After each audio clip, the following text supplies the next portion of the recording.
అందరికి నమస్కారం అండి. నా పేరు కొండ్ల రామచంద్రం. మా ప్రాపర్ బెజ్జంకి. నేను కరీంనగర్లో ఉంటున్నాను. కరీంనగర్లో నేను ఉద్యోగం మొదటి నుండి ఇక్కడనే కరీంనగర్లో ఉంటున్నాను. మేము కొద్దిగా మాది బీద కుటుంబం కాబట్టి పని చేసుకొని బ్రతకాల్సి వచ్చినప్పుడు నేను ఎలక్ట్రీషియన్ వర్క్ నేర్చుకున్నాను. గడియారాలు రిపేర్, తర్వాత రేడియో రిపేర్ చేసుకుంటూ ఎలక్ట్రానిక్ మీద, ఎలక్ట్రికల్ మీద, నేను కంప్యూటర్ కూడా నేర్చుకున్నాను. వాటి మీద కూడా కొద్దిగా పరిజ్ఞానం సంపాదించి నా వరకు నేను ప్రయత్నాలు చేసుకుంటున్నాను. అయితే నాకు తెలుగు మీద, సైన్స్ మీద, ఈ రెండింటి మీద బాగా ఇంట్రెస్ట్. అందులో ప్రథమ స్థానం తెలుగు. తెలుగు పండిట్గా చేసి నేను తెలుగు టీచర్గా డైరెక్ట్ రిక్రూట్మెంట్ పొందాను. తర్వాత సైన్స్లో ప్రయోగాలు నేను చిన్నప్పుడు ఒక కప్ప కోసినప్పుడు అది 3 గంటలు బ్రతికింది. మా ఫ్రెండ్స్ అందరూ చూస్తే ఒక కోయకముందు చనిపోయినాయి. అప్పటి నుంచి నాకు అర్జీ క్రియేట్ అయింది, లోపల చాలా ఇంట్రెస్ట్ క్రియేట్ అయింది. క్రియేట్ అయ్యి ఏం చేసినా ఇక ప్రయోగాలు చేసుకోవాలి. ప్రయోగాలు నేను చిన్నప్పటి నుంచే కట్టెపుల్లలతోటి, దాంతో, దీంతో, అదొకటి ఇదొకటి ఏదో ఒకటి తయారు చేసేవాడిని. సార్లు అప్రిషియేట్ చేసేవాళ్ళు. ఇంకా నన్ను ముందుకు పోవాలని వాళ్ళు నన్ను అప్రిషియేట్ చేసేసరికి నాలో ఉత్సాహం ఎక్కువైపోయింది. తద్వారా ఇప్పటికి దాదాపు ఒక 100 వరకు నేను ప్రయోగాలు చేశాను. అయితే ప్రయోగాలు పెద్ద పెద్ద అయితే 2-3 ఇల్లు నిండిపోతుంది. ఏం చేయాలని ఆలోచించి నానో రూపంలో, అంటే చిన్నగా తయారు చేస్తే బాగుంటుంది అని ఆలోచన వచ్చి చిన్న చిన్న ప్రయోగాలు తయారు చేయడానికి ప్రయత్నం చేస్తున్నాను నేను. అయితే ఏంది అని అంటే ప్రయోగాలలో వాటిని ప్రయోగాలు తయారు చేసి మరి ఏం చేయాలంటే ఎక్కడన్నా డిస్ప్లే పెట్టాలి. డిస్ప్లే పెట్టాలంటే నాకు జాగలేదు. దానికోసం ఆలోచిస్తున్నాను. నా దగ్గర ప్రయోగాలు ఎక్కువ సైన్స్కు సంబంధించిన ప్రయోగాలు, భౌతిక శాస్త్రానికి సంబంధించిన ప్రయోగాలు చాలా ఉన్నాయి నా దగ్గర. అన్ని వర్కింగ్ మోడల్స్ ఆకర్షణీయంగా ఉండడం కోసం నేను ఎంతో ప్రయత్నం చేశాను. వాటిని డబ్బలు పెట్టుకొని వెళ్ళిపోవచ్చు, చక్కగా మంచిగా తీసుకొని పోవచ్చు, రావచ్చు. అందుకే కొన్ని పాఠశాలలు తిరిగి వాటిని నేను డిస్ప్లే చేసి పిల్లలలో ఉత్సాహాన్ని రేకెత్తించాను. అందులో మనకి ఇప్పుడు వాయువుకు సంబంధించిన, గాలికి, నీటికి సంబంధించిన దాంట్లో ఏంటంటే ఎయిర్ ఫోర్స్ ఉంటుంది.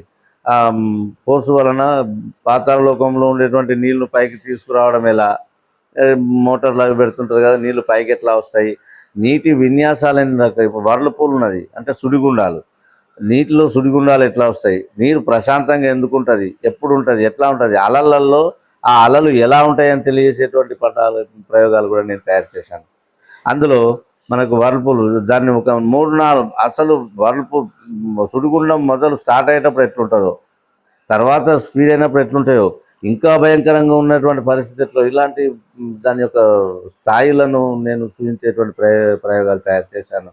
అటు తర్వాత హైపర్బోలా, పారాబోలా మీద కూడా నేను ప్రయోగాలు, ఎందుకంటే నేను ఒకసారి వెళ్ళేసరికి ఆ పుల్ల అది ఇట్లా వంకర తిరుగుతూ ఆ వంకర ఉన్నటువంటి దాంట్లోకి వెళ్ళి తిరగడం నాకు ఇంట్రెస్ట్ అనిపించింది. ఇది ఎక్కడున్నదా నేను ప్రయోగం చేస్తే ఇది మ్యాథమెటిక్స్లో ఒక గొప్ప, ఇది ఇంటర్మీడియట్ స్థాయి లెవెల్ అనుకుంటా. దాన్ని కూడా నేను చాలా ప్రయత్నం చేసిన తర్వాత అది నాకు ఒక ఛాలెంజ్గా తీసుకొని తయారు చేశాను, సక్సెస్ అయ్యాను.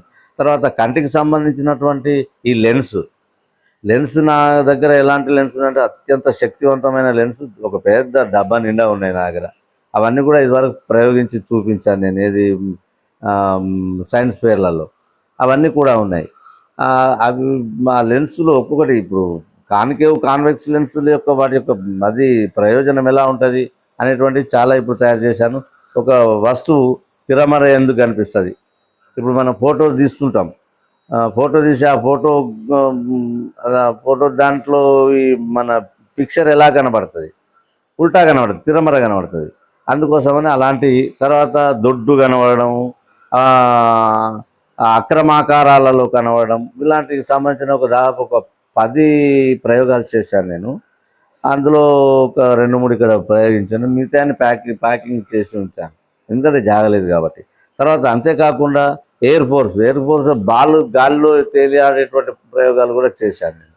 అది చిన్న చిన్న వాటిని, ఏది ఫ్యాన్లు వాటితోటి తయారు చేయడం జరిగింది. అటు తర్వాత ఈ అయస్కాంతాల మీద నాకు నచ్చిన విధంగా తయారు చేశాను. దాదాపు చిన్న అయస్కాంతం నుండి చాలా పెద్ద, దాదాపు ఒక ఇంత వెడల్పుతోటి చాలా పెద్ద శక్తివంతమైన అయస్కాంతాలు కూడా నా దగ్గర ఉన్నాయి. ఒక బస్టెడ్ తయారు చేసి సేకరించి పెట్టుకున్నాను నేను. తర్వాత లెన్సులు కూడా సేకరించి పెట్టుకున్నాయి. వీటితో పాటుగా మన పూర్వకాలం చరిత్ర తెలుసుకోవాలని ఆ కాలం నాటి నాణ్యాలను కూడా నేను సేకరించి పెట్టుకున్నాను.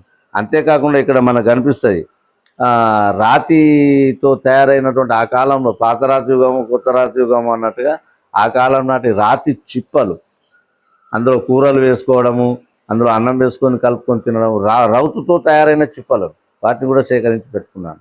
తర్వాత ఆ కాలంలో నవాబులు వాడిన ఖడ్గము లాంటిది కూడా నా దగ్గర ఉండే, అది ఇప్పుడు ప్రస్తుతం ఎక్కడో కనిపిస్తలేదు.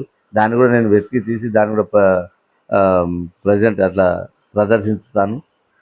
సో దాదాపుగా 60% ప్రయోగాలు నేను తయారు చేసి రెడీగా ఉన్నాయి. కాబట్టి ఇప్పుడు ఇక్కడ మనకు కనిపిస్తుంటుంది కన్నుకు సంబంధించింది, వీటికి సంబంధించిన తర్వాత ఇంకా అయస్కాంతానికి సంబంధించింది.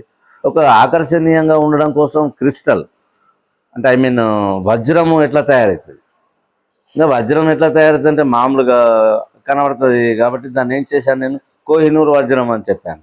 కోహినూరు వజ్రం ఎలా ఉంటుందో అలాంటి వజ్రం లాంటి దాన్ని తీసుకొచ్చి నేను ప్రదర్శించాను. అయితే ఒకసారి నేను టీవీలో చూసేసరికి ఏమైంది అని అంటే కంప్యూటర్లో అది ఓపెన్ అయింది, దాని ముందర దింపితే అది సేమ్ ఉంది, అది సేమ్ తిరుగుతుంది. అంటే ఏదో ఆకర్షణీయం కోసం కాదు, ఇది సైన్స్లో ఇది కూడా ఒక భాగమే. ఎందుకంటే అది రసాయనిక ద్రవాల వాటి ద్వారా తయారై క్రిస్టల్స్గా మారి అది వజ్రంగా తయారవుతుంది అన్నట్టు. అత్యంత శక్తివంతమైనది, దానంత శక్తివంతమైనది లేదు. దాన్ని మన వాళ్ళు ఏంటంటే పూర్వకాలంలో దాన్ని ఇది ఒక శాస్త్రపరంగా చూసుకొని దాన్ని ఒక ప్రాధాన్యత ఇచ్చి దానికి గొప్ప విలువనిచ్చిండ్రు. ఇప్పటికి వజ్రం అంటే చాలా ఖరీదైనది కాబట్టి దాని గురించి అందులో సైన్స్కు సంబంధించిన విషయాల గురించి తెలియడం కోసం అది కూడా పెట్టాను. అది ప్రత్యేక ఆకర్షణ. కాబట్టి పిల్లలకు వాళ్ళు ఇష్టపడే విధంగా, వాళ్ళని ఆకర్షించే విధంగా నేను తయారు చేయాలనుకున్నాను. అలాగే తయారు చేశాను. చాలామంది పిల్లలు చూసారు. మా పాఠశాలలో కూడా 2 సార్లు సైన్స్ ఫేర్ ఏర్పాటు చేశాను. పిల్లలకు కావాల్సిన వస్తువులన్నీ కొనుక్కొచ్చాను. అందరు పిల్లలు దాదాపుగా 40% ఆఫ్ ద పిల్లలు పబ్లిక్ పెద్ద మొత్తంలో మా స్కూల్లో సైన్స్ ఫేర్ ఏర్పాటు చేస్తే మన జిల్లా కలెక్టర్ గారు, డిప్యూటీ కలెక్టర్ గారు వాళ్ళు వచ్చి కూడా దర్శించడం జరిగింది. పెద్ద పెద్ద వాళ్ళు వచ్చి చూసి ఆనందించడం జరిగింది. అది బంజాన్. తర్వాత ఇప్పుడు మనకు వీల్స్, గేరులు, వాటి ఒక సూత్రం ఏంటంటే గేర్స్ ఎక్కువగా ఉపయోగించి బరువైన వస్తువులను ఎత్తడాలు లాంటివి ఇవన్నిటికి సంబంధించిన సూత్రాలకు సంబంధించినటువంటి తెలియజేసే విధంగా గేర్స్ ఎలా పనిచేస్తాయి. ఒక గేరు, చిన్న గేరు ఒక చుట్టు తిరిగితే పెద్ద గేరు 10 చుట్లు తిరిగితే పెద్ద గేరు ఒక చుట్టు తిరుగుతుంది. కొన్ని 100 చుట్లు తిరిగితే ఒక చుట్టు తిరిగే గేర్లు ఉంటాయి. గేర్ల యొక్క సహజత్వాన్ని, గేరుకు సంబంధించిన అంశాలకు సంబంధించిన దాన్ని, వాటికి సంబంధించినటువంటి ప్రయోగాలను దాదాపు ఒక 10 తయారు చేసిన. అందులో నాకు నచ్చింది ఏంటంటే పెద్ద గడియారాలు ఉంటాయి. ఇప్పుడు కరీంనగర్లో వాచ్ టవర్ ఉన్న దాంట్లో ఉండే గడియారంలో ఉండేటువంటి ఆ మిషన్ లాంటిది నా దగ్గర ఒకటి ఉన్నది, 2 ఉన్నాయి నా దగ్గర. ఆ మిషన్ లాంటి వాటిని, ఆ గేర్లు ఎట్లా తిరుగుతాయని ఆ గడియారంలో ఉండే గేర్లను తింపి నేను పిల్లలకు చూపించడానికి ప్రయత్నం చేసిన. అవే కాకుండా చాలా ఇప్పుడు రిఫ్రిజిరేటర్లలో అక్కడ ఇక్కడ ఉండే రేడియోలలో ఉండే ఒక బస్టెడ్ గేర్లు అవి ఎట్లా పనిచేస్తాయో చూపించడానికి నా దగ్గర గేర్లు కూడా సిద్ధంగా ఉన్నాయి. 2-3 ఈ వారం రోజులలో గేర్లకు సంబంధించినటువంటి ప్రయోగాలు ఇప్పుడు 2-3 ఉన్నాయి. ఇంకొక 5-6 రకాలుగా తయారు చేసేటువంటి మెటీరియల్ కూడా ఉన్నది. ఇచ్చి వాళ్ళే ఆడుకోవడం అని అనుకుంటారు అది, కానీ వాళ్ళు విజ్ఞానం నేర్చుకుంటారు అని ఇన్నర్ అది ఆలోచించుకొని టీఎల్ఎం కూడా నేను తయారు చేస్తున్నాను. అందులో ఇంగ్లీష్కు సంబంధించిన, తెలుగులో సంబంధించిన, మ్యాథ్స్ సైన్స్ సంబంధించినటువంటి వస్తువులు కూడా నేను తయారు చేస్తున్నాను.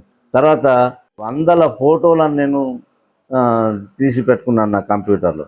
వాటిని ప్రింట్అవుట్ చేసి, చాలా ఖర్చు అవుతుంది అయినా పర్వాలేదు, భరించుకొని అయినా సరే పెద్ద ఫోటో గ్యాలరీ ఏర్పాటు చేద్దామని కూడా నేను అనుకుంటున్నాను. ఇలాంటి వాటికి తయారు చేయడానికి నాకు కొద్దిగా ప్లేస్ కావాలి. పెద్ద ఇల్లు, నేను ఒక పెద్ద ఇల్లు తీసుకున్నా అది సరిపోతలేదు. ఒక్క 3 రూములు కనుక ఇస్తే, ఒకటేమో వర్క్షాప్కు, ఒకటి మెటీరియల్ పెట్టుకోవడానికి, ఒక పెద్ద హాల్ లాంటిది అందులో డిస్ప్లే పెట్టుకోవడానికి ఇస్తే నేను నా వంతు కృషి చేసి సక్సెస్ చేయించి చూపించగలుగుతాను అని నా అభిప్రాయం. మరోవరు నాకు ఒక చిన్న వ్యాన్ కనిపిస్తే డ్రైవర్ కూడా అవసరం లేదు, నేనే నడుపుకుంటున్నాను. సింగిల్ పర్సన్గా ఆయా పాఠశాలలో తిరిగి నేను వాళ్ళకు ఈ మొబైల్ ల్యాబ్ ద్వారా విజ్ఞానాన్ని అందించడానికి ప్రయత్నం చేస్తాను.